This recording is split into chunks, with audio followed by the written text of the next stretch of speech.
Despite technological advances, there are communities that adhere to old traditions.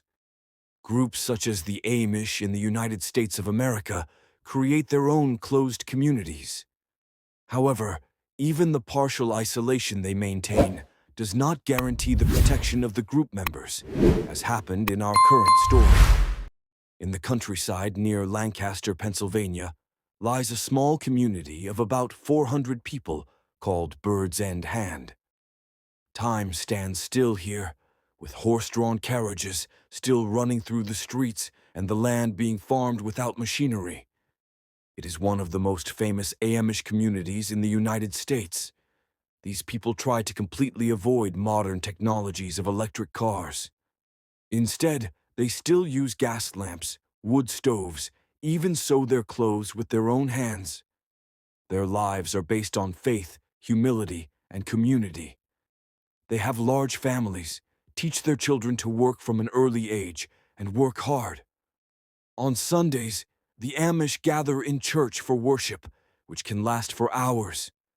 Their education ends after the 8th grade. From this point on, children begin to help on the farms and in family activities. The Amish know each other very well, and for generations. Their way of life has remained unchanged for almost 3 centuries. Their communities traditionally have very low crime rates, so the story we tell today shook Bird in Hand to its core. In 2020, 18-year-old Linda Stoltzfus lived here. Like most of the locals, her family belonged to the old Amish order, which was very conservative. That is why the girl did not use a mobile phone, a computer, and all other achievements of progress. And she has so few photos. Linda lived with her parents and 9 brothers and sisters. Linda's father was a cabinet maker, and her mother was a housewife. She took care of the house and the children.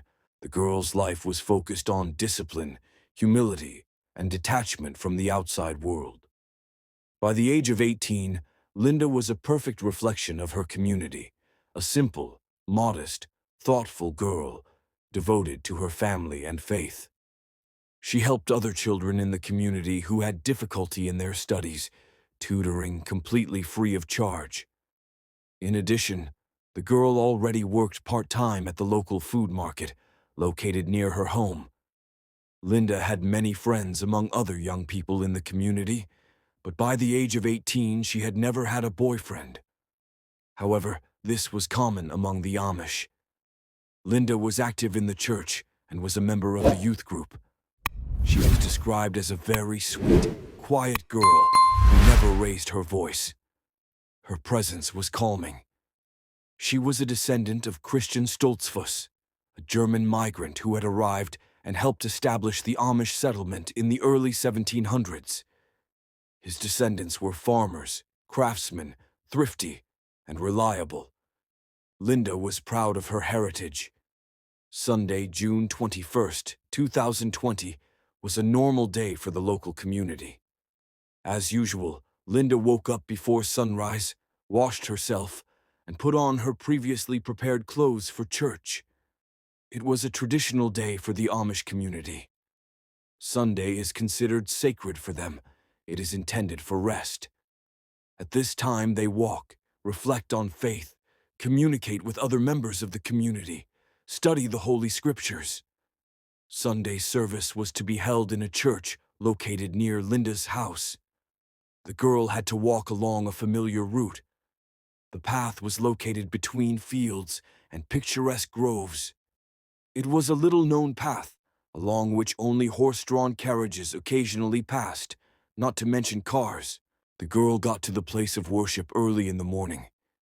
It took a couple of hours, after which Linda and her friend wanted to stay to help with the cleaning. Having finished, the girls went outside. Linda said she needed to go home to change.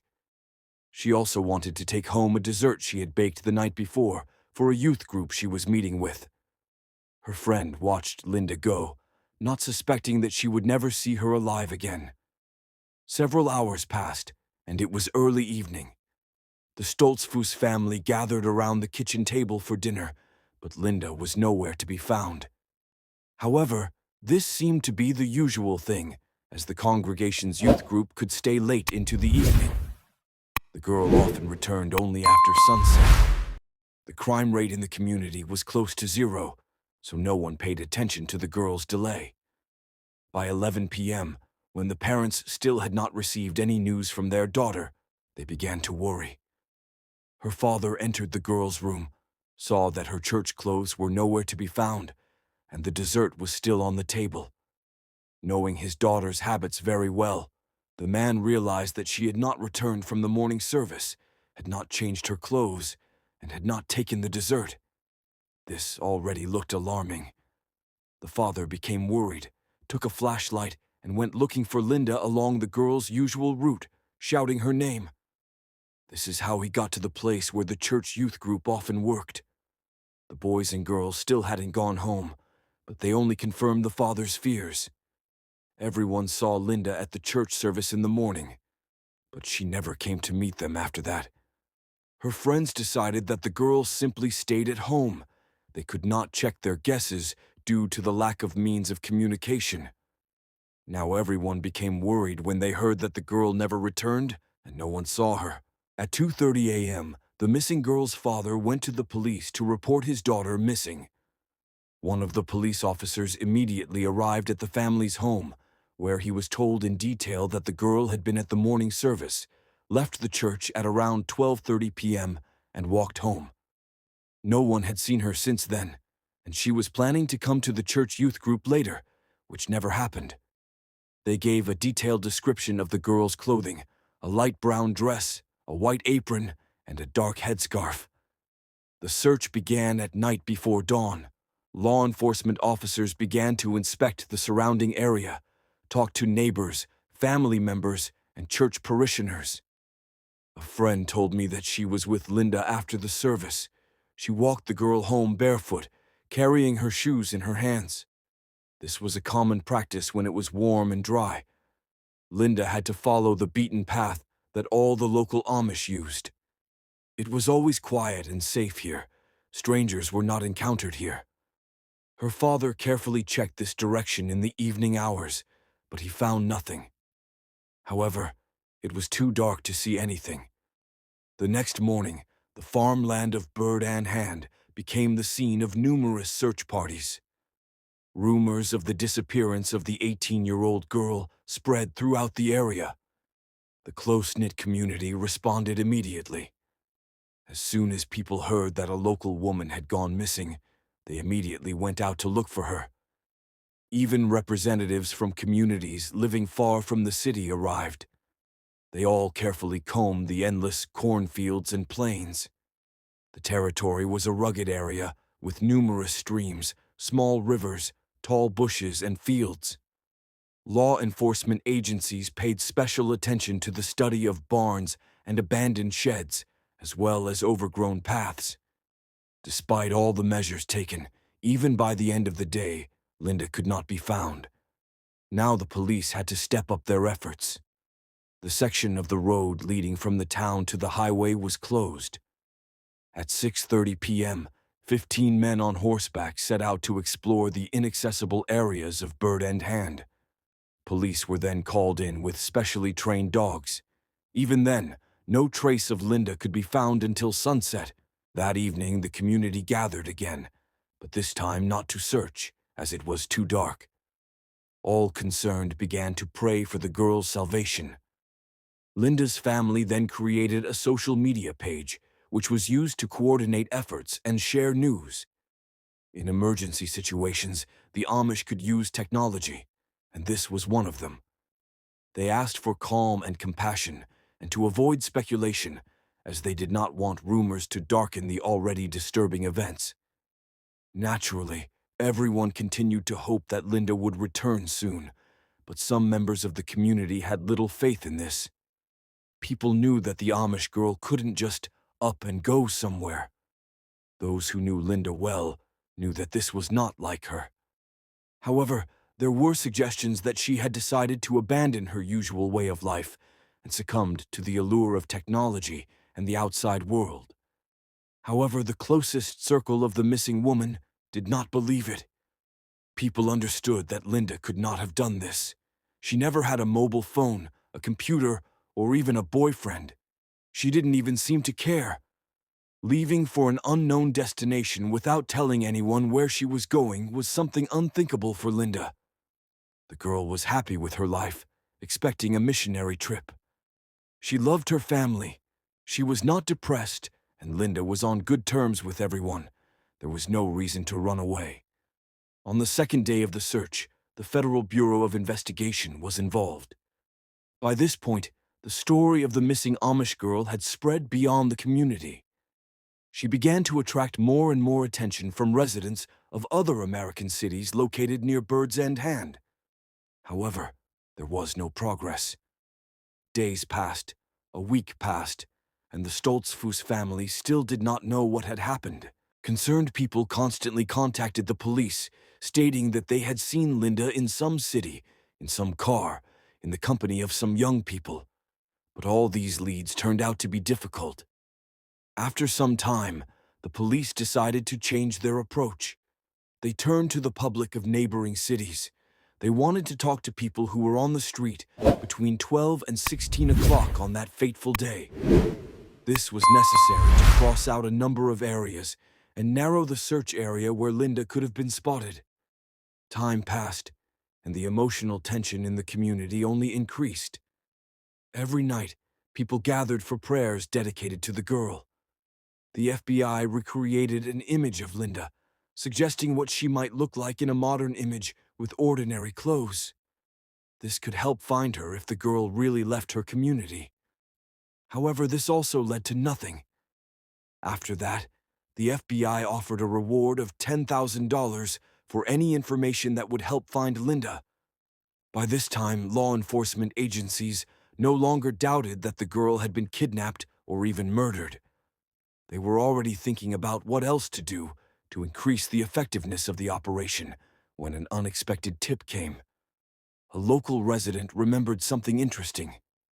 Around 12:30 on the day of the disappearance, when Linda was supposed to leave the church, he was sitting on the porch of his house. The young man did not see the girl, but he noticed a red sedan driving east. The car was coming from the direction of the church, and suddenly the car stopped and turned around. The driver stood there for a few minutes, as if he was thinking about something, and then moved back west toward the church. The witness looked closely at the car and the driver, despite the distance, as his appearance in such a remote place and behavior seemed strange. He described the stranger as a Hispanic man with dark hair. Now the witness suspected something was wrong. The way the man stopped and turned around looked suspicious and could have been related to Linda's disappearance. The stranger was not a local. He seemed to be looking at something or could not decide on any action. He probably noticed Linda walking alone. Then a woman, a local named Sarah, contacted the police. She said that around 1 p.m., when Linda disappeared, she saw a red car driving north. On the passenger side was an Amish girl in church attire. Even though Sarah didn't know her, she waved at her. But the girl didn't respond. Instead, she looked at Sarah with a sad expression in her eyes. Now that look haunted the woman. She recognized Linda when she saw her photos. Even then, the whole situation seemed strange to her, because the Amish do not drive cars, but at the time, the woman did not attach much importance to it. Having received this information, the police began collecting data from surveillance cameras located outside the town, on the roads along which the car should have been traveling. They did indeed spot a red sedan heading south from Bird End Hand around 1 p.m. Unfortunately, the footage was grainy, but FBI investigators used special software to enhance the image quality. This allowed them to capture a silhouette resembling a girl in clerical robes in the passenger seat. The most valuable thing was that the police were able to enhance the image enough to see the license plate of the car. This led them to a man named Njasta Smoker. He was a 34-year-old Hispanic man whose appearance matched the description given by witnesses. Njast's early life was not easy. He was found on the streets of Costa Rica, often abandoned by his biological parents along with his brother and sister. For weeks at a time, the children were forced to survive as best they could. To do this, they stole food and begged. Neighbors saw their plight, but the family lived in a disadvantaged area where others were also barely making ends meet. Finally, caring people managed to reach out to government services. The children were taken away from their family and ended up in an orphanage. But Nyast's life did not improve there. He was subjected to physical abuse and sexual violence. A few years later, his birth mother died, and the child, along with his brother and sister, were adopted by a couple from the United States. Things got much better here, but soon after moving, the boy faced behavioral problems. Just a smoker excelled in wrestling in high school and even earned a spot on his district team in 2003. Unfortunately, this did not last long, as his difficult past did not leave him. In 2005, he took the path of crime. Already in 2006, the guy and his brother committed a series of armed robberies, with the teenagers using pneumatic weapons. For these crimes, Jasta was sentenced to 30 years in prison with the right to parole after 7 years. Despite the fact that the lawyer told the jury about a difficult childhood, his adoptive parents had problems with him from the very beginning. The criminal was released on February 28, 2019. He had difficulty integrating into society and began to abuse alcohol, especially after his sister died. However, he tried to comply with the parole requirements so as not to end up behind bars again. The owner of the red car was found by police in a neighboring town, a few kilometers from Bird End. Detectives arrived, carefully inspected the vehicle, and found that the sedan matched the description given by witnesses. The passenger side trim was damaged, but there was not enough evidence of a struggle to obtain a search warrant. The officers decided to follow just as he left work.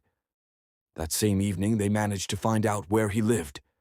The next morning, they came to talk to him. The man insisted that he did not know any Amish girls named Linda. In addition, he claimed that he was not in the place where he was recorded by CCTV cameras on the day of the girl's disappearance.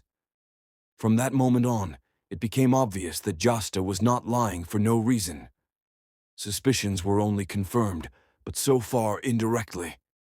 The lack of physical evidence prevented Just from being arrested, and the grainy, murky recordings were not enough, so detectives continued their investigation.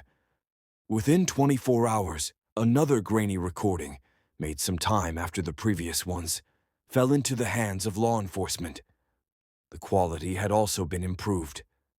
They showed that the driver stopped on the side of the road and made a sharp movement, as if he put something on the passenger's head. After that, he turned onto a country road and disappeared from the camera's field of view. Another eyewitness contacted the police station and told about a car similar to Just's red Mackie sedan. The man saw the car in the evening hours on the day of Linda's disappearance. It is noteworthy that it was in an industrial area and was heading deeper into the forest. Detectives assumed that the criminal got rid of the body here. The area was cordoned off and a combing began. That same day, the dug-up earth was discovered, and in a shallow pit, items were found, namely a bra and pantyhose, which were later identified by the Stoltzfus family. There was no body. A plastic cable tie was found off to the side of the pit, which had been cut. Presumably, the abducted woman was immobilized by it. Then specialists with specially trained dogs arrived at the site, but they still could not smell the body. Despite this, the police already had enough evidence to charge Just 35. An arrest warrant was obtained. The man was charged with kidnapping Linda and held without bail. With more options available, detectives examined the suspect's car. It turned out that the car had been thoroughly washed, and there was a strong smell of Lorca in the cabin. There was an empty bottle of bleach in the trunk. There were no mats in the car. The police also wanted to check the prime suspect's cell phone and computer. When they got a warrant to check the electronics, they quickly found out that between 1 and 3 p.m. on the day Linda disappeared, Josta exchanged 15 messages with his brother. Some of them were text messages, and others were voice messages. The man was very agitated, said that he had done something bad, but did not report anything specific. The main thing is that sending messages allowed the location of the suspect to be recorded. They were sent from the area where the girl was last seen.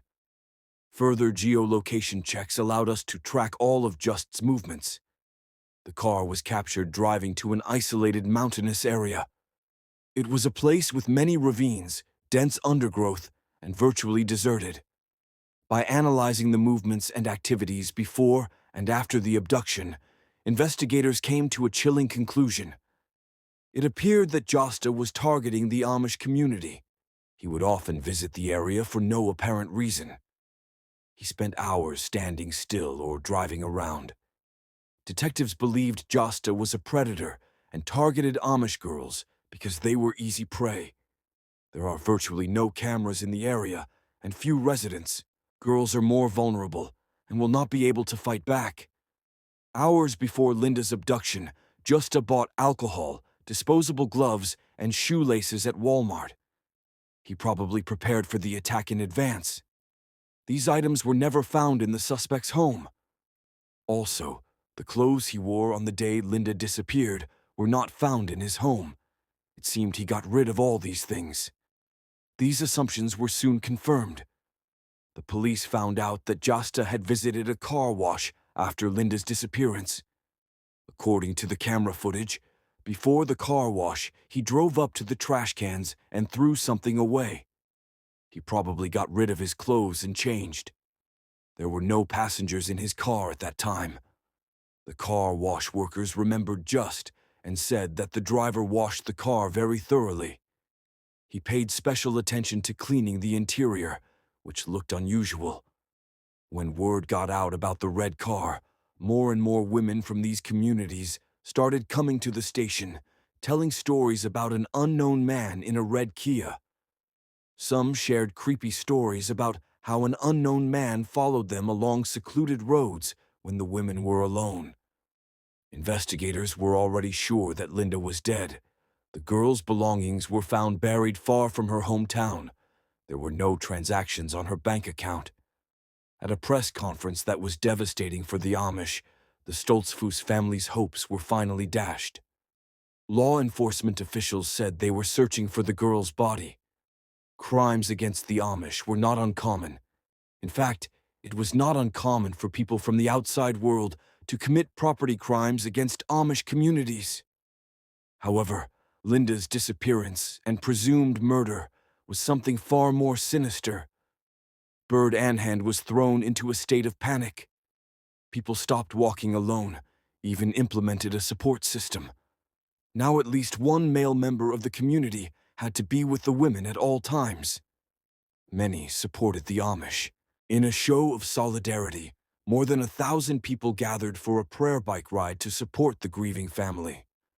Strangers came to the church where the girl spent her last hours before she disappeared to pay their respects. Meanwhile, Linda's body has still not been found, and Josta continues to deny any involvement in her disappearance. In August 2020, a preliminary hearing was held to determine whether there was enough evidence against the man to stand trial. The lawyer looked for loopholes in the case. He emphasized that the camera footage only showed pixels, and it was impossible to determine who was driving or in the passenger seat, and what was happening inside the car was also unclear. Luckily for the prosecution, this was not the only thing they used to prove guilt. Even without a body, there was strong evidence that Linda had died a violent death, namely, the state of the missing girl's belongings. After a preliminary hearing, the judge ruled that there was enough evidence, so Justice Smoker will stand trial. Law enforcement continued to analyze the suspect's online activity to find the body. On August 20th, they began combing the wooded area in the mountains. There, the prime suspect's cell phone was found within an hour of the abduction. He spent quite a bit of time here and returned in the following days. It seemed he was doing all this for a reason. Hundreds of volunteers were working in this area, cutting through the bushes and undergrowth. They even used machetes for this purpose. Despite all their efforts, even after 2 days of active searching, nothing was found. The suspect continued to deny his guilt, but in December of the same year, the situation changed. He was formally charged with murder and a whole list of other charges. This became possible when new evidence was discovered. An examination revealed traces of the man's DNA on Linda's tights and underwear, which were found buried in the woods. Random DNA samples of him could not have been there. The suspect's mobile phone records showed that he had returned to the site several times after the girl's disappearance. It was now thought that he may have done so to move the body. Even with all this evidence, without a body, it would be too difficult to prove the suspect's guilt in court. So, in parallel with the search, the prosecution and defense were actively exploring the possibility of a plea bargain. Jasto eventually agreed and decided to reveal where Linda's body was, but on the condition that he would not face the death penalty. The prosecutor agreed to these terms. The killer led detectives to a wooded area near the company where he had long worked. Beyond the railroad tracks, he pointed to a plot of land where a badly decomposed body had been dug up. The remains were wrapped in a tarpaulin. The girl was still wearing the dress she had worn to church the day she disappeared. Her hands and feet were bound, and her apron was tightly wrapped around her neck. The mouth was sealed with a large piece of adhesive tape.